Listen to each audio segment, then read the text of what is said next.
Bonjour à tous et merci de votre présence. Donc du coup sur cette table ronde autour des cas d'usage qui existent dans l'industrie autour de l'intelligence artificielle. Donc on va commencer assez vite. Je vais commencer par me présenter moi. Du coup je suis Mehdi Triki, je suis le responsable des affaires publiques du Hub Francia. Le Hub Francia, c'est une structure associative qui existe depuis 2017. On a 250 membres qui regroupent majoritairement des startups qui sont des fournisseurs d'intelligence artificielle, mais aussi des grands groupes des acteurs publics du type BPI, voire certaines fois des cellules ministérielles. Et notre objectif en tant qu'association référente de l'écosystème de l'intelligence artificielle, c'est d'accélérer le développement économique et l'essaimage économique de l'intelligence artificielle dans le tissu économique français.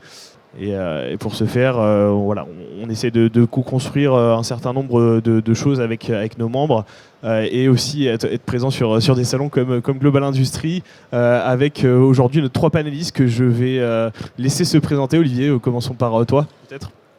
Bonjour, Olivier Fontanille. Je suis consultant, j'appartiens donc au cabinet Wavestone pour lequel je m'occupe de l'offre, de l'équipe en fait, de consultants qui s'appelle Opération Industrie 4.0.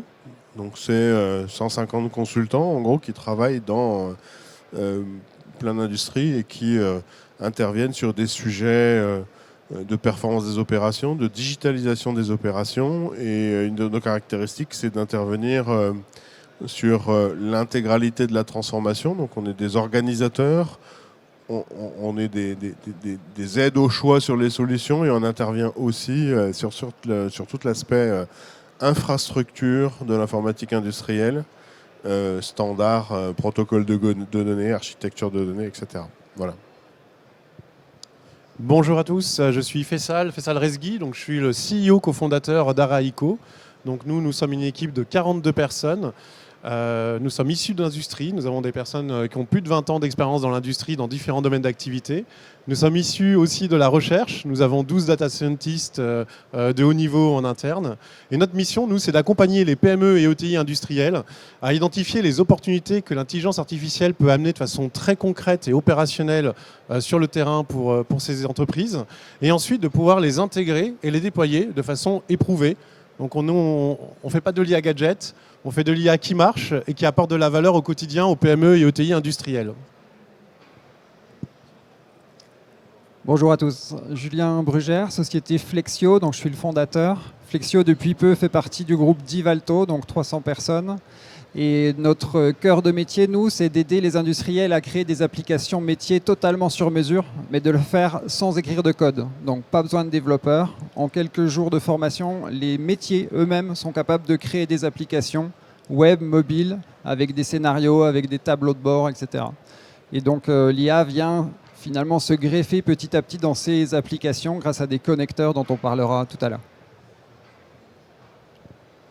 Merci donc du coup à tous les 3 pour cette présentation. Je vais vous redonner la parole dans quelques instants. Vous pouvez voir derrière nous donc du coup qu'il y a ce baromètre de l'industrie 4.0. Le baromètre de l'industrie 4.0, c'est un travail qui est porté chaque année par Wavestone.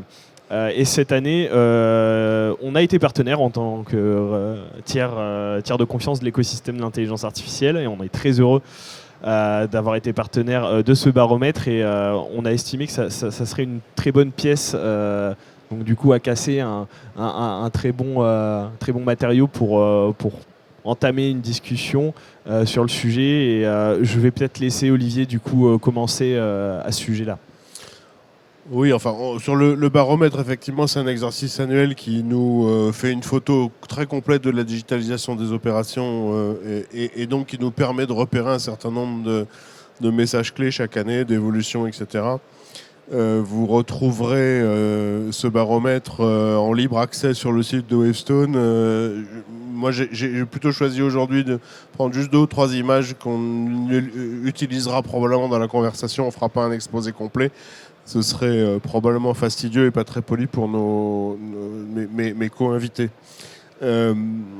Néanmoins, effectivement, les sujets d'exploitation de la donnée, les sujets d'intelligence artificielle font partie, dans ce baromètre, des sujets qui accélèrent toujours plus chaque année. Et on le voit au travers de nos questions, en fait, quand on aura des réponses aux questions, lorsqu'on demande aux industriels, donc une centaine de raisons sociales de toute taille, de tout secteur, on leur pose la question finalement sur quel sujet vous sentez-vous maintenant plus en maîtrise.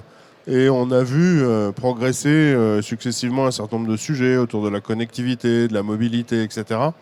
Ça, c'était, je dirais, jusqu'à il y a 2 ou 3 ans. Et cette année, en force, les sujets valorisation de la donnée, les sujets exploitation de la valeur ajoutée qu'on peut créer à partir de la donnée ressortent très fortement. C'est le deuxième moteur de l'innovation digitale dans l'industrie. Je pense que le dessin était juste derrière. Voilà. Donc c'est un premier éclairage. Finalement, c'est un sujet porteur où il se passe des choses, où les industriels investissent. Et l'IA, c'est finalement le moyen de générer de la valeur ajoutée dans les sites industriels avec ce capital donné qui est généré par les machines, par les déclarations de production, par un ensemble de choses qu'on va explorer ensemble.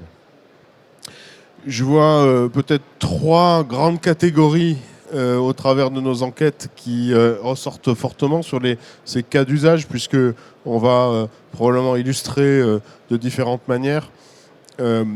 Premièrement, des cas d'usage IA qui sont, j'allais dire anciens, en tout cas déjà industrialisés depuis longtemps, autour de la maîtrise de la qualité, de la maîtrise du procédé. Tout ce qui est contrôle par la vision, par exemple. Donc, ce sont toute cette famille de cas d'usage où l'intelligence artificielle va apprendre à reconnaître le bon du mauvais. C'est-à-dire qu'il faut lui montrer des exemples de photos ou des exemples de nuages de points, des exemples de sons. On peut imaginer toute forme de signal ici. Et l'algorithme, apprenant les circonstances qui correspondent à la cible et les circonstances correspondant plutôt à la dérive ou au rebut, devient capable d'analyser les tendances et de détecter en amont. Donc on rentre dans une logique prédictive par rapport à cette maîtrise des procédés. Donc très concrètement, ça peut être sur des pièces qui sortent de fonderie dans l'automobile. Aujourd'hui, on prend la photo sortie du four, on regarde le profil thermique de cette pièce sortie de four tout de suite, et puis on repère de cette façon-là, grâce à l'algorithme, des pièces de fonderie, des pièces de moteur qui seraient mauvaises en fait. Donc on sait simplement en analysant le profil thermique qu'il s'est passé quelque chose d'anormal et donc on arrête la production, on corrige, éventuellement on retouche ces pièces-là. Ça peut être du défaut d'aspect reconnu par la caméra, ça peut être du relevé de cote aussi sur des profils visuels de la même manière. Première catégorie. Deuxième catégorie de cas d'usage, tout ce qui relève, et c'est beaucoup plus récent cette fois-ci, je vais en parler tout de suite parce que c'est un petit peu l'autre bout du spectre, tout ce qui relève de l'IA générative et qui aujourd'hui est quand même plutôt du domaine de l'appui à la bureautique, quoi qu'il puisse y avoir des cas d'usage émergents qui sont des vrais cas d'usage du métier industriel, on y viendra. Et puis, troisième grande catégorie qui, pour le coup, celle-ci est encore très peu industrialisée, c'est tout ce qui relève de l'aide à la décision, où on va avoir finalement des moyens de productivité sur les indirects, sur les équipes de management, sur les équipes support, parce que on va proposer de l'automatisation de la décision, plutôt de l'automatisation de la réponse aux aléas dans l'industrie. Vous savez, je suis issu de lean manufacturing. L'industriel, c'est celui qui fait en sorte d'être le plus possible au nominal de la productivité du site, en qualité, en délai, etc. La gestion de l'aléa, c'est le cœur du moteur, en fait, du majeur de la performance.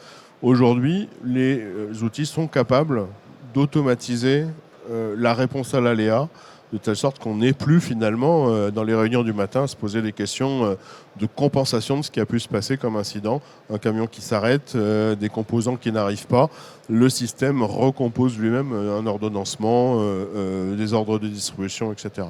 Ça, c'est les cas d'usage qui sont en application aujourd'hui concrètement dans très peu de sites, mais quelques sites automobiles qui sont en train de valider ce type de dispositif. Je m'arrête là, 3 grandes familles, et je vous laisse Ça marche. rebondir. Alors, par rapport à ce qu'a dit Olivier, déjà, je voudrais compléter d'autres catégories de cas d'usage, mais surtout vous donner des exemples très concrets, opérationnels de cas d'usage qui apportent de la valeur au sein des industriels. Alors tout d'abord, au travers de nos 5 années d'expérience de déploiement de solutions IA, en fait, nous avons déjà accompagné plus de 100 clients industriels à déployer des solutions, que ce soit dans l'industrie aéronautique, nucléaire, manufacturière, mais aussi d'entreprises de services. Alors, pour pouvoir vous montrer et vous présenter des cas d'usage qui tournent déjà au quotidien, je vais déjà vous poser une question à vous pour m'adapter à l'auditoire. C'est en fait, est-ce que vous êtes plutôt des entreprises issues de PME? Donc moi, ma définition de PME, tout le monde en a. Hein. Mais je dirais, allez, en dessous de 20 millions d'euros de chiffre d'affaires, on va dire, mais on pourrait... Ou de grosses PME, entre 20 et 100, ou ETI, au-dessus de 100 millions. Donc PME, est-ce qu'il y a des personnes qui sont dans des PME en dessous de 20 millions qui représentent? Levez la main. Ok, donc 20% à peu près, peut-être un peu moins. Grosse PME, entre 20 et 100 millions. Ok, là-bas. Et plus de 100 millions, grosse entité. Bon, bah, on a une bonne représentativité, assez équilibrée. Donc, alors, je vais vous prendre un exemple qui touche, on va dire, les 3 catégories d'entreprises. Très souvent, quand on parle d'IA au service d'industrie, on pense tout de suite aux machines, aux capteurs, alors qu'il y a d'autres valeurs vraiment très importantes dans les industries. Et cette valeur, c'est la connaissance et le savoir-faire. Ce qu'il faut savoir, c'est que selon une étude, 40% du vrai savoir-faire de la performance de l'entreprise est tacite, et elle est dans la tête des experts, de ceux qui savent. Et la plupart d'entre eux partent à la retraite. Et je vois beaucoup de personnes hocher de la tête. Donc c'est vraiment une réalité. Et en fait... ce qu'il faut savoir, c'est que ce savoir-faire tacite, c'est ce qui représente une grande partie de la performance et de la compétitivité de l'entreprise. Et malgré ça, en fait, il n'y a pas de formalisation. C'est très difficile à formaliser et c'est très difficile à partager. Et ben nous, en fait, on a apporté une solution IA pour répondre à ce problème en mettant toujours l'humain au centre du projet. Quand on met l'humain au centre du projet, les projets IA réussissent. Un projet IA, c'est pas que de la technologie, c'est aussi l'adoption et faciliter l'interaction entre l'humain et le système. Je vais donner un exemple donc, de cette solution. On lui a donné un nom, c'est Shiru. En japonais, Shiru, ça veut dire la connaissance. En gros, Shiru, je vais vous donner l'histoire de Gérard. On a tous un Gérard qui a de l'expérience dans l'entreprise. Gérard, technicien de maintenance, il a 20 ans d'entreprise, 20 ans d'expérience. Il est devant sa machine. Et Gérard, il a une machine avec un pupitre noir, l'écran est noir, la LED qui note 3 fois. Bah, Gérard, il sait ce qu'il faut faire parce qu'il a l'expérience. Donc il sait qu'il faut débrancher la carte graphique, qu'il faut surtout éteindre le fusible A avant le B et surtout pas dans l'autre sens parce qu'on perd 1 heure de réinitialisation. Et qu'en même temps, il faut profiter de changer le joint vert par le joint bleu parce qu'il sait qu'au bout de 6 mois, ça va fuir. C'est un vrai exemple que je vous ai pris. Hein. Donc Gérard, il sait. Mais Gérard, en fait, il sait pas. Si on lui dit, Gérard, de temps en temps, tu vas au bureau, tu vas écrire ce que tu sais pour le partager aux autres, il va pas le faire, Gérard. Parce qu'il n'a pas le temps. Et formaliser, structurer une information, c'est compliqué et c'est pas si simple. Eh bien, nous, on a rendu les choses beaucoup plus simples. Gérard, en fait, quand il est en face d'une bonne pratique, il va échanger avec Shiru. C'est un bouton sur son téléphone, sur une tablette. Et il va parler comme s'il y avait un jeune à côté de lui. Il va dire, bah voilà, il y a telle panne, je fais ci, je débranche le fusible A avant le B. Il explique oralement. Il peut prendre une photo. Et Gérard, il peut aussi prendre une vidéo. Il fait ce qui lui plaît, mais de façon intuitive et naturelle. Qu'est-ce qui se passe derrière ? On a plusieurs modules IA qui rentrent en jeu. On vient analyser la sémantique, la compréhension de tout ce qu'a dit Gérard. On crée une fiche de captation de connaissances synthétique et schématisée, même si Gérard utilise des noms d'oiseaux. C'est sur le terrain, c'est comme ça que ça se passe. Mais tout ça, c'est filtré et c'est trié. Et dans la même entreprise, on a Jean. Jean, il vient d'arriver dans l'entreprise. Il a moins de 2 ans d'expérience. Il est technicien de maintenance. Il est confronté au même problème. Bah, qu'est-ce qu'il va faire, Jean ? Eh ben, il va poser la question à Shiru.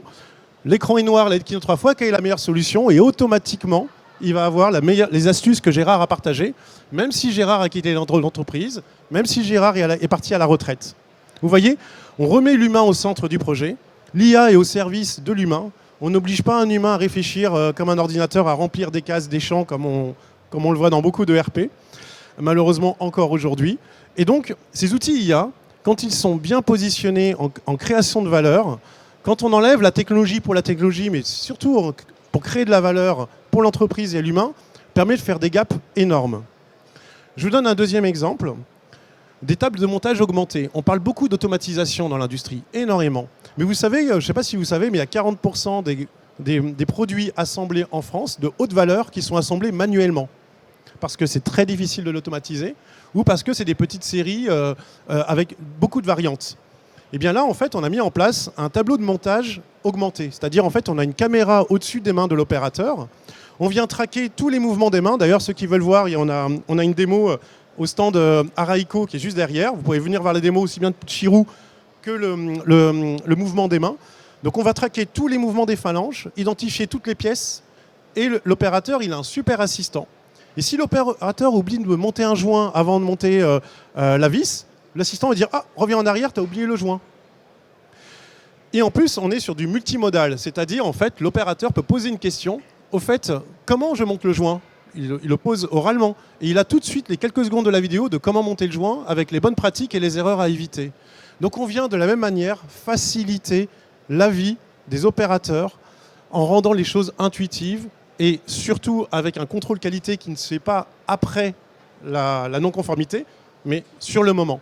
Ces outils, avec grande surprise, sont devenus des outils aussi de formation pour faire monter en compétence des intérimaires ou des opérateurs avant de les mettre dans les lignes de production. Voici deux exemples que je vais vous partager. Au sein d'Araïko, on a 112 cas d'usage industriels. Donc je vais m'arrêter sur ces deux-là, mais avec plaisir pour échanger plus tard. Je laisse la main. J'ai l'impression que tu peux en parler longtemps, en effet. De mon côté, moi, je suis moins spécialiste de l'IA que mes deux confrères du jour. Donc je peux peut-être prendre un petit peu plus la parole en tant qu'industriel, parce que ça fait 10 ans que je travaille avec les industriels pour les aider à valoriser leurs données et à créer des applications métiers. Et donc je vais peut-être plus vous reposer des questions. Moi, sur le terrain, les industriels, aujourd'hui, ils n'utilisent pas encore beaucoup, en tout cas les industriels qui travaillent avec moi, avec Flexio, l'IA. Ils ont des craintes, ils ont des réticences. Et donc, un des premiers freins, je dirais, c'est déjà qu'ils n'ont pas les données au bon endroit, ils n'arrivent pas à les centraliser. Donc là-dessus, nous, on peut les aider. On a une plateforme, comme il y en existe pas mal d'autres, mais qui permettent notamment d'aller chercher les données là où elles se trouvent. Alors peut-être dans la tête des collaborateurs à travers des interfaces web, mobiles, etc. Mais aussi à travers des connecteurs vers des ERP, des CRM, des MES, etc. Donc on peut collecter cette information-là. Et la deuxième crainte, le deuxième frein qui nous est remonté quand on parle d'IA, c'est beaucoup associer IA à ChatGPT et donc des données qui vont partir peut-être à l'autre bout de la planète et qui vont finalement leur échapper, entre guillemets. Et les industriels sont forcément ont des craintes par rapport à ça. Donc nous, chez Flexio, on traite toutes les données en France, etc. Mais j'imagine que c'est des questions qui vous sont posées également et voilà, peut-être rebondir sur d'autres freins que vous constatez au quotidien. Alors, sur les deux thèmes que tu abordes, en fait, déjà, donc, sur pour lancer un projet d'IA, alors moi j'aime bien ce dicton, pas de bras, pas de chocolat. Mais pas de data, pas d'IA, hein. Tout part de la donnée. Donc s'il n'y a pas de données, il n'y a pas de miracle, il n'y a pas d'IA, hein, d'accord ? Mais quand on parle de données, il faut avoir de la donnée exhaustive, de qualité et disponible. C'est ce que tu disais. Donc, voilà. Donc, alors, ce qui est intéressant avec l'IA aujourd'hui, c'est qu'on n'a plus besoin, comme il y avait encore quelques années, de lancer des gros projets de structuration de données, de plateformes de centralisation. C'était des projets parfois qui prenaient 2 ans, 3 ans, qui coûtaient énormément de sous, sans même avoir encore créé de la valeur. Aujourd'hui, on en a moins besoin. C'est-à-dire aujourd'hui, avec de l'IA, on peut gérer de la donnée non structurée, de la donnée structurée. Donc on peut lancer des projets bien identifiés qui créent de la valeur beaucoup plus rapidement, facilement, avant de lancer des développements de 2 ans de plateformes de données. Il est sûr que quand les plateformes de données sont là, disponibles, c'est plus simple, c'est vrai. Mais il ne faut pas non plus perdre du temps quand vous pouvez tout de suite créer de la valeur sur des projets identifiés. L'IA permet d'aller aussi plus vite dans certains cas. Donc ça, c'est pour répondre à la première question. Dans certains cas, les entreprises peuvent penser que c'est un frein parce qu'ils ne savent pas ce qui est possible de faire avec l'IA, d'accord ? Notamment sur les données non structurées. Sur la confidentialité des données, je voudrais refaire un petit rappel quand même, parce qu'on a des clients qui parfois mélangent les choses. On parle parfois les clients disent je veux un cloud souverain.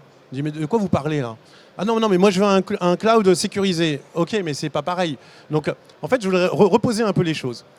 En fait, il faut prendre en compte qu'il y a 3 grands paramètres autour des données. Il y a la confidentialité des données, ensuite il y a la sécurisation des données, et ensuite il y a la souveraineté des données. C'est 3 choses différentes. Confidentialité des données, c'est par exemple, nous contractuellement, on garantit à nos clients que les données appartiennent aux clients, qui ne servent pas à d'autres, qui ne sont pas revendues à d'autres, qui ne servent pas à entraîner des IA pour d'autres entreprises. Ça, c'est la confidentialité des données. C'est contractuel, d'accord ?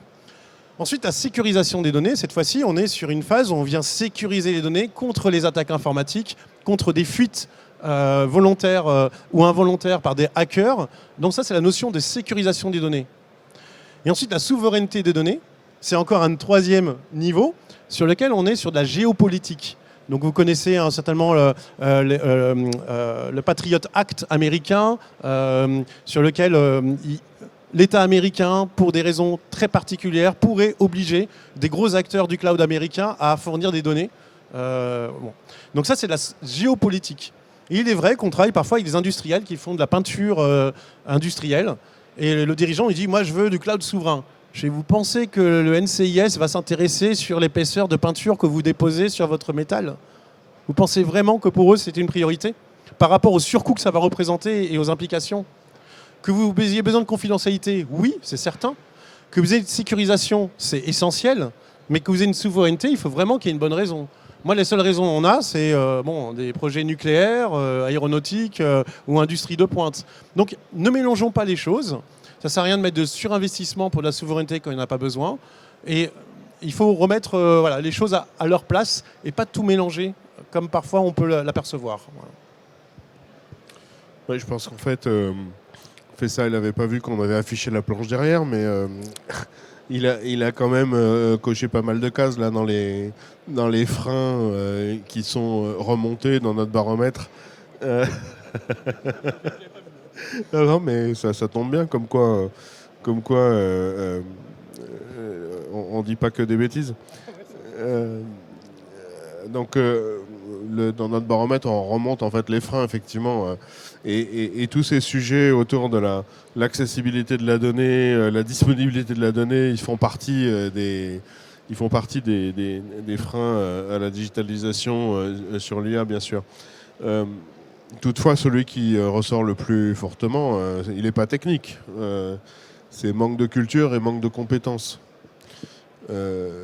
Aujourd'hui, si vous avez la chance d'aller visiter des usines de construction automobile, vous allez voir énormément de choses. Énormément de choses.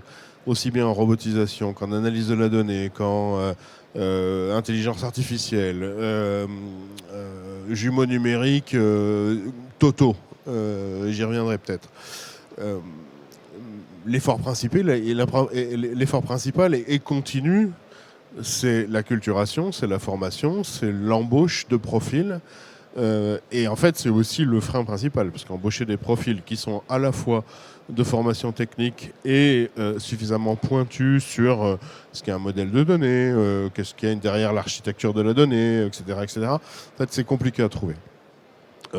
Donc, on y répond avec des combinaisons d'équipes dans les constructions de projets, on y répond avec de la prestation intellectuelle, et évidemment, Wavestone contribue à ces constructions d'équipes, mais ça reste quand même le sujet principal. Je reviens sur ce que tu disais aussi, Faisal, sur des cas d'usage IA qui utilisent moins de données. Et je pense que le cas d'usage que tu citais tout à l'heure sur le knowledge management ou la création d'un knowledge management par l'oralité finalement et utiliser l'IA générative pour ça, c'est un très bel exemple. On reste quand même dans un monde de quantité, de codes, de mesures, de température, de capteurs, etc. Et la donnée industrielle, elle est quand même une matière qui porte beaucoup de valeur. Donc ça reste quand même un sujet. Et en particulier, si on veut aller sur ce que j'écrivais tout à l'heure comme étant l'appui à la décision. C'est-à-dire à un moment donné, si je veux prédire un comportement pour pouvoir recommander la façon de décider ou de compenser, il faut que j'ai finalement une description numérique de mon usine qui soit quasiment complète. J'aime bien cet exemple des constructeurs, j'y reviens beaucoup parce qu'ils sont quand même toujours très en avance sur le sujet dans l'auto. Aujourd'hui, on parle de jumeaux numériques totaux, c'est-à-dire qu'on va numériser, dupliquer dans les bases de données l'intégralité des systèmes industriels. Donc on va parler du produit, on va parler des flux, on va parler de la machine, on va parler aussi du poste de travail, de l'opérateur et de ses compétences. Tout ça deviennent des données qui permettent de modéliser une usine à côté de l'usine et de la faire travailler, de la faire réagir, finalement de la faire gérer aussi, puisque l'avenir de ces systèmes, c'est aussi d'aller vers la fin des systèmes d'exécution classiques MES qu'on connaît aujourd'hui. On n'y est pas encore, hein. À mon avis, on en reparlera dans 5 ou 6 salons Global Industrie au même endroit si on a la chance de se recroiser ici. Donc il y a quand même un certain nombre de cas d'usage qui vont demander d'avoir de la data, donc des capteurs, une architecture, un projet un peu lourd, des compétences. Et si on veut vraiment finalement toucher les cas d'usage métiers qui vont générer du ROI, je ne dis pas que les compétences ça ne génère pas du ROI, simplement on est peut-être encore au pourtour de ce qu'est la performance industrielle. Là, moi je m'intéresse vraiment à la machine, à l'opérateur, à l'ouvrier, à la ligne de production. Là il faut de la donnée et malheureusement c'est incontournable, il va falloir mettre en place un certain nombre de choses. Concernant, on parle de cas d'usage pratique, opérationnel, industriel. La réussite d'un projet IA, elle est dans les bons choix de projet par rapport à là où en est l'entreprise, sa stratégie, sa culture. Ça, c'est un élément essentiel. Il ne faut surtout pas se lancer parce qu'il y a une technologie qui est disponible ou parce qu'il y en a un qui pousse plus une techno qu'une autre. Il faut vraiment avoir ce recul d'avoir vraiment une roadmap stratégique IA. Ça, c'est vraiment important. Ensuite, le deuxième critère de succès, c'est qu'aujourd'hui, la technologie IA, elle est bien plus avancée que la capacité de l'appropriation des entreprises. Donc la limitation, elle n'est pas dans la technologie, elle est dans le bon choix du projet. Les bons choix technologiques, bien sûr, il faut travailler avec des experts qui puissent trouver les bonnes technologies d'IA associées. Elle est surtout dans l'adoption de ces technologies et la conduite du changement dans d'autres façons de travailler. Moi, j'ai eu l'occasion d'échanger avec une directrice des ressources humaines d'un grand groupe. Et c'était très intéressant cet échange parce qu'elle a compris qu'il va y avoir un tournant dans les RH. Notamment dans les RH, on parle souvent des deux grands piliers, hein, des compétences clés des salariés, qui est le savoir-être et le savoir-faire. Maintenant, il y a un troisième pilier qui émerge, c'est le savoir-devenir. La capacité à chacun d'entre nous à s'adapter, sa façon de travailler, avec ses collègues, avec ses nouveaux outils pour l'avenir et sa capacité à faire évoluer son métier. Et ce savoir-devenir va être un troisième pilier phare des personnes qui vont avoir cette capacité à faire évoluer son entreprise avec ces nouveaux outils. La technologie, c'est bien, mais ce n'est pas suffisant. L'humain avant tout, et la conduite du changement et l'adoption à la fois avec. Et ça, il ne faut surtout pas l'oublier. Alors moi, je suis issu de l'industrie, je suis un fan des machines, je suis un fan des capteurs, je suis un fan, moi quand je suis ici, je suis comme un enfant à voir toutes ces magnifiques machines, comme un enfant dans un magasin de jouets. Mais en fait, il ne faut pas que ce soit la techno qui nous mène uniquement. Nous, dans nos équipes, on a des experts, on a des chercheurs data IA. D'ailleurs, on a Clément qui est là, qui est notre responsable, qui est astrophysicien, pour vous dire. Voilà, et on a Quentin qui est juste à côté. Alors, c'était quoi, Quentin, toi, ton expertise ? Astrophysicien aussi. Donc en fait, c'est toute cette compétence d'amalgamer de la donnée et de trouver les bonnes solutions à des problématiques. Et on a nos experts d'accompagnement, d'adoption, de la conduite du changement dans tout projet. Et on a nos consultants stratégiques qui permettent d'identifier les bons projets et surtout pas rentrer dans un projet technologique parce que c'est à la mode et parce qu'il y a du buzz actuellement sur l'IA. Voilà. Et d'ailleurs, pour continuer un peu sur ce sujet d'acculturation, c'est vrai que nous, ça a été aussi des travaux qui ont été prenants et qui ont été menés par le Hub France IA sur commande de Bercy et de la Caisse des dépôts et des consignations de réussir à toucher du doigt petit à petit ou essayer au moins d'envisager ce dont réellement les entreprises avaient besoin concernant ce manque de compétences qui existe.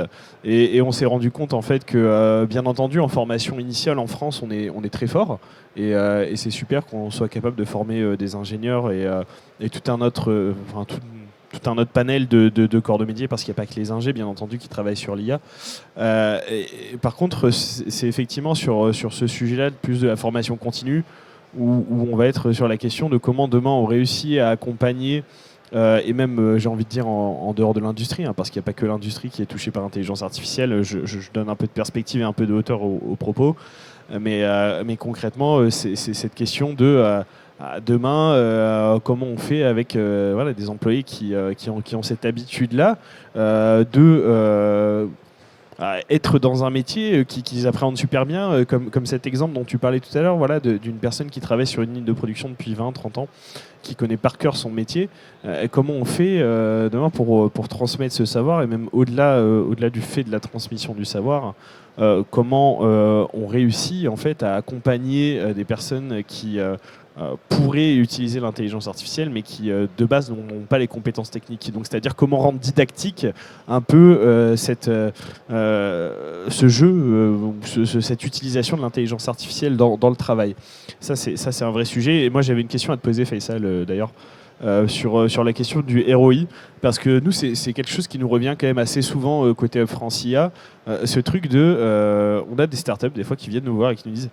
La dernière fois, on est tombé sur un client, il nous a demandé de faire une IA générative, etc., parce que c'est le truc un peu à la mode, etc. Mais en fait, quand on en a discuté, on s'est rendu compte que en fait, c'était totalement hors propos, que c'était pas la bonne solution qui était fitée, qui était appropriée, hein, qui était la solution idoine pour le problème rencontré. Et je voulais savoir si c'était des choses qui vous étiez arrivées tous au cas de se dire oups, là il y a peut-être un petit loupé, on va se calmer avec l'intelligence artificielle à tout prix. Est-ce qu'il faut aussi pas garder un peu la tête froide et faire un pas de côté sur le sujet?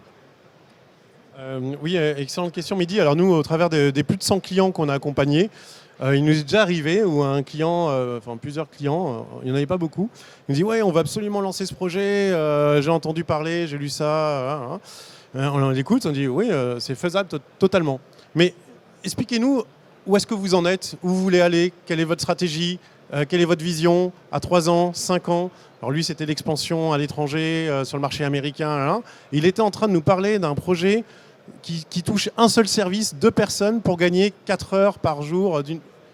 Il dit attendez, mais pour le même investissement en le même temps, il y a des autres projets IA qui peuvent accélérer votre expansion internationale en créant un nouveau service pour votre client sur ça. Et donc on les aide à prendre la hauteur. Généralement ça marche, parfois ça ne marche pas, mais on préfère décliner. Notre objectif, c'est pas vendre de l'IA, c'est être vraiment un business partner pour accompagner nos clients et créer de la valeur dans le temps. Et c'est que comme ça que ça va durer. Et on a déjà décliné des projets. Alors de moins en moins, ils commencent à avoir plus cette maturité, mais ça arrive, en effet. Et je vais rebondir sur un autre exemple. On pourrait croire que cette acculturation, cette maturité de l'IA touche des industriels, manufacturiers, des PME. Je peux vous assurer qu'elle touche tous les secteurs d'activité.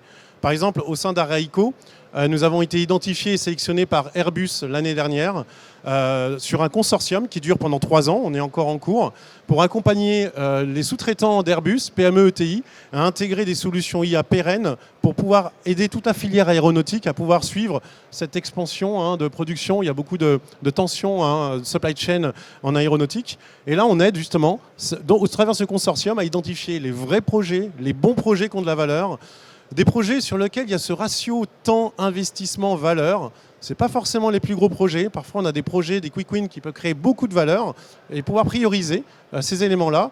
Et vous voyez, même dans l'aéronautique, ces questions sont posées. Ils y travaillent. Donc, je dirais, le plus grand frein pour intégrer de l'IA dans l'industrie, ce n'est pas la technologie, c'est vous. C'est le premier pas. Lancer le premier pas de la bonne manière et en ayant la bonne façon de faire. Ce que tu évoques là, ce n'est pas lié forcément à l'IA, mais c'est à tout projet de digitalisation. Et nous, on le rencontre tous les jours. Et en parlant de ROI, on a beaucoup parlé d'IA générative jusqu'à maintenant. On entend, et je pense que vous aussi, de plus en plus parler d'IA agentique. Et je pense que les ROI vont partir en flèche avec l'IA agentique. Chez Flexio, comme je l'ai dit tout à l'heure, on permet à nos clients de créer des applications dans lesquelles il y a des scénarios d'automatisation Et donc, en quelque sorte, ça fait déjà quelques années qu'ils créent des sortes d'agents qui vont être capables de répondre de manière automatique par rapport à des situations. Et donc, l'IA nous aide également là-dedans parce qu'on va aller interroger des modèles qui vont nous apporter des réponses. Et en fonction de ces réponses, si l'IA a trouvé, on va pouvoir apporter la réponse directement. S'il n'a pas trouvé, rediriger sur un scénario plus humain, manuel, où on va informer Gérard de la maintenance pour qu'il fasse son intervention, par exemple. Est-ce que vous, l'IA agentique, comment vous voyez les choses? Parce qu'encore une fois, moi, je ne suis pas spécialiste de l'IA, mais je sens qu'il y a des choses sympas qui arrivent. Oui, effectivement, c'est la grande tendance, l'évolution déjà de l'IA générative. Donc, ça va plus vite même que ce qu'on peut finalement maîtriser. Et ça va en tout cas plus vite que la vitesse à laquelle on a l'habitude de construire nos compétences, nos expériences de consultant. Donc, je vois bien le sujet. Maintenant, si on en revient à la question qui est de transformer les opérations de production, et c'est une des vues là d'ailleurs du baromètre, mais je pense que je n'ai pas sélectionné cette planche pour aujourd'hui. On a posé la question, alors l'enquête on l'a faite au printemps. Vous voyez, les choses vont vite. Au printemps, on s'est posé la question, tiens, qu'est-ce qui se passe dans l'industrie sur l'IA générative? On nous a répondu à peu près à 1% des répondants. 1% nous a dit oui, on a mis en place des choses.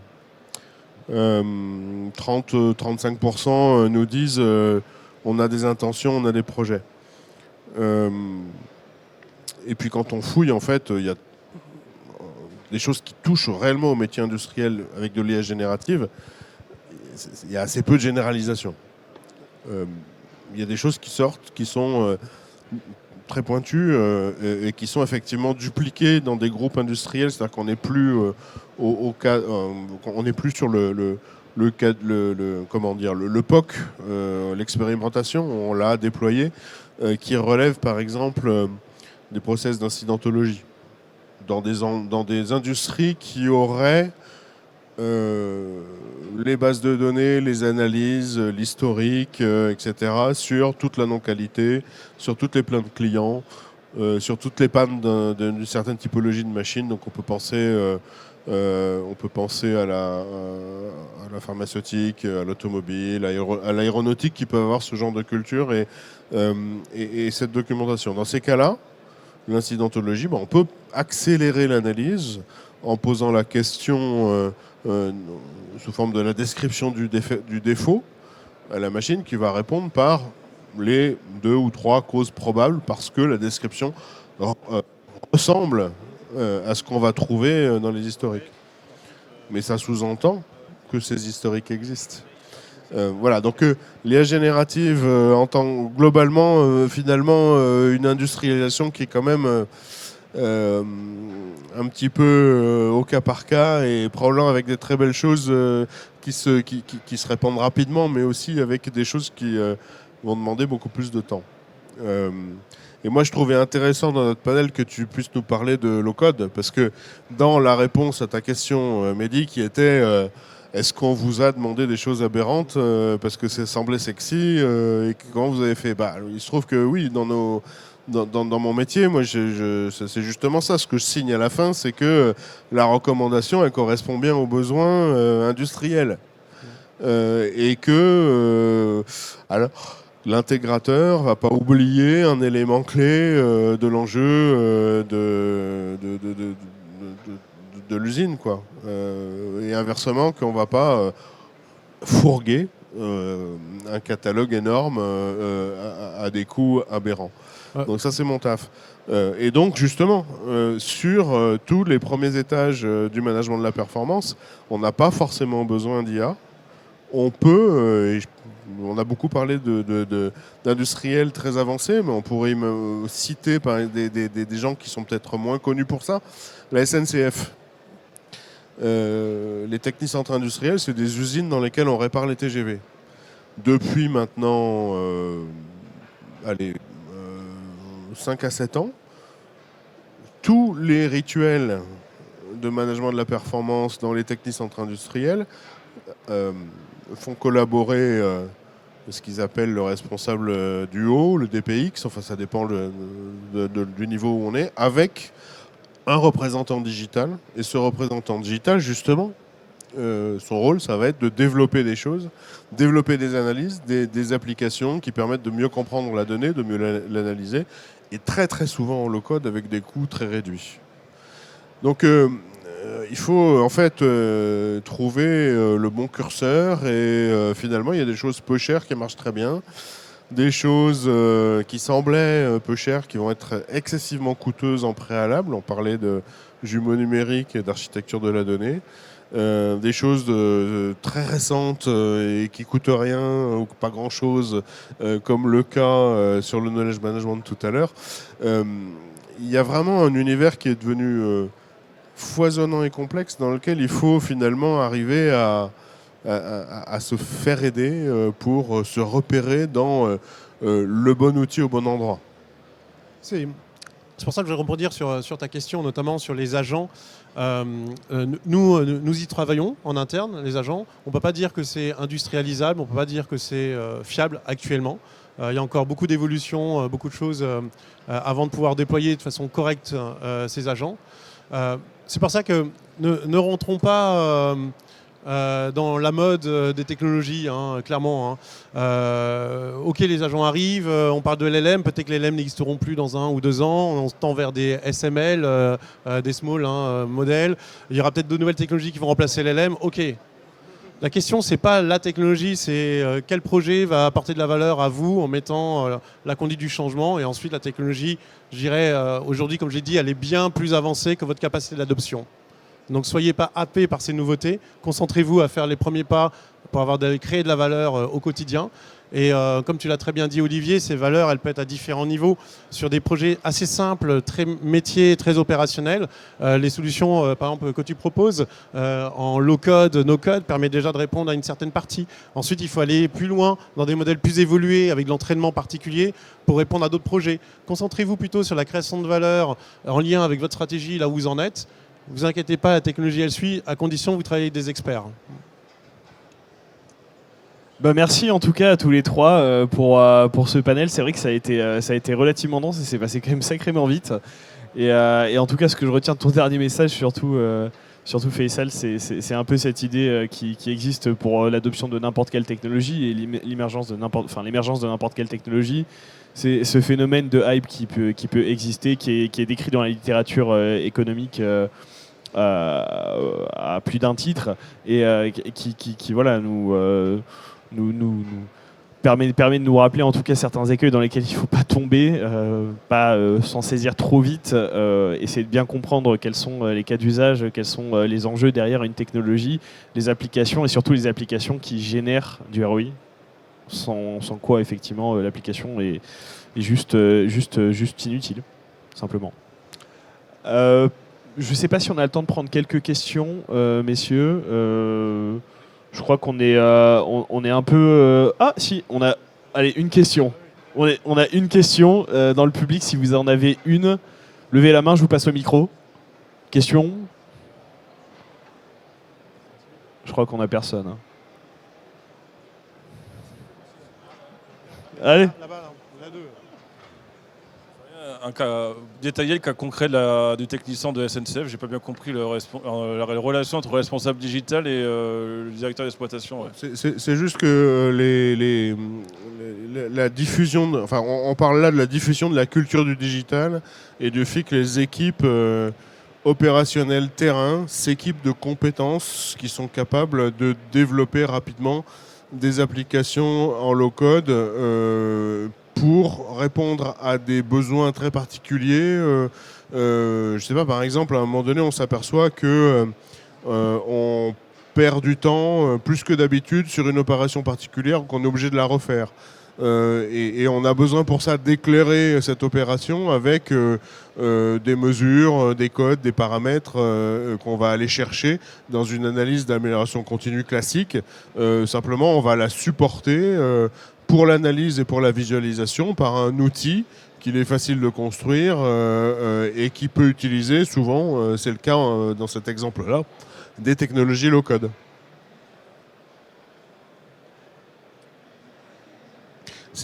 la question c'est toute la question comment dire, d'accéder facilement à une technologie simple qui permet de répondre à court terme, en fait. Voilà. Excusez-moi, vous avez parlé de low-code ou no-code? C'est bien du no-code dont vous avez parlé, c'est ça? Alors, chez Flexio, nous, on fait du no-code. Oui. No-code, pas de code du tout. L'idée du no-code, c'est de s'adresser à des gens du métier. Et l'intérêt par rapport au low-code, qui lui va s'adresser plutôt à des informaticiens, c'est de bypasser, entre guillemets, une étape qui est le cahier des charges. Quand on digitalise un process, souvent on a cette étape du cahier des charges. Et qui va écrire le cahier des charges? Si c'est la technique, ça ne sera pas assez métier. Et donc, quand on arrivera au bout du projet, on aura quelque chose qui ne va pas correspondre et on va devoir refaire des évolutions. Et si c'est le métier, ils vont mettre moins d'éléments techniques à l'intérieur, ce qui ne permettra pas forcément à un développeur ou à une équipe de développement de faire tout ce dont il a besoin. Donc, il y a beaucoup de temps perdu dans les projets de digitalisation historiquement à cause de ça. Donc aujourd'hui, pour faire très très simple, dans les grandes entreprises, il y a des services informatiques et donc eux vont utiliser le low-code pour développer plus rapidement. Et nous, ce qu'on propose, c'est plutôt du no-code où on va former des gens du métier. La qualité, la maintenance, HSE, production. C'est ces gens-là qui, avec 2-3 jours de formation, vont être capables de créer leurs applications eux-mêmes et surtout de les faire évoluer dans le temps. Ce dont on parle depuis tout à l'heure, c'est de faire de l'amélioration continue dans chacune de nos entreprises, finalement, pour les rendre meilleures chaque jour. Et ma conclusion, c'est un peu que l'IA, c'est juste un moyen supplémentaire par rapport à tout ce qu'on a déjà sous la main. C'est un moyen plus moderne dont on entend beaucoup parler en ce moment, mais finalement, c'est juste un moyen.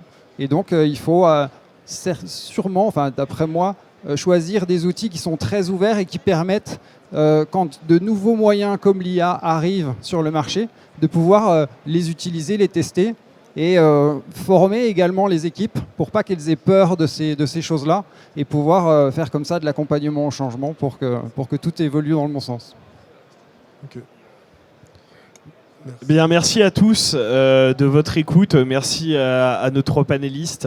Je crois que vous pourrez retrouver du coup cette intervention, parce qu'on est filmé là du coup, sur nos réseaux sociaux. Et bon, pour les personnes qui sont intéressées, en tout cas me concernant, je suis à disposition pour discuter avec vous. Je suppose que les panélistes ici aussi le sont.